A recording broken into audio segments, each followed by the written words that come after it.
ಬೆಳ್ಳಿಗೆ ಬೇಡಿಕೆ ಎಗ್ಗಿಲ್ಲದೆ ಮುಂದುವರಿಯುತ್ತಿದೆ. ಚಿನ್ನದ ಬೆಲೆ ನಾಗಾಲೋಟ ಮುಂದುವರಿದಿದೆ.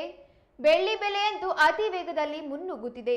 ಚೆನ್ನೈನಂತಹ ನಗರಗಳಲ್ಲಿ ಅದರ ಬೆಲೆ 200 ರೂಪಾಯಿ ಮೈಲಿಗಲ್ಲು ಮುಟ್ಟುವಂತೆ ಸಾಗುತ್ತಿದೆ. ವಿದೇಶಗಳಲ್ಲೂ ಚಿನ್ನದ ಬೆಲೆ ಇಂದು ಸ್ವಲ್ಪ ಹೆಚ್ಚಳವಾಗಿದೆ. ಭಾರತದಲ್ಲಿ 100 ರೂಪಾಯಿನಷ್ಟು ಬೆಲೆ ಏರಿದೆ. ಭಾರತದಲ್ಲಿ ಸದ್ಯ 10 ಗ್ರಾಂನ 22 ಕ್ಯಾರೆಟ್ ಚಿನ್ನದ ಬೆಲೆ 1,14,950 ರೂಪಾಯಿಯಾಗಿದೆ. 24 ಕ್ಯಾರೆಟ್ನ ಅಪರಂಜಿ ಚಿನ್ನದ ಬೆಲೆ 1,25,400 ರೂಪಾಯಿ ಆಗಿದೆ. 100 ಗ್ರಾಂ ಬೆಳ್ಳಿ ಬೆಲೆ 18,500 ರೂಪಾಯಿ ಇದೆ. ಬೆಂಗಳೂರಿನಲ್ಲಿ ಚಿನ್ನದ ಬೆಲೆ 10 ಗ್ರಾಂಗೆ 1,14,950 ರೂಪಾಯಿ ಆಗಿದೆ. ಇನ್ನು ಬೆಳ್ಳಿ ಬೆಲೆ 100 ಗ್ರಾಂಗೆ 18,500 ರೂಪಾಯಿಯಲ್ಲಿದೆ. ತಮಿಳುನಾಡು, ಕೇರಳ ಮೊದಲಾದ ಕೆಲವೆಡೆ ಈ ಲೋಹದ ಬೆಲೆ 19,500 ರೂಪಾಯಿ ಆಗಿದೆ.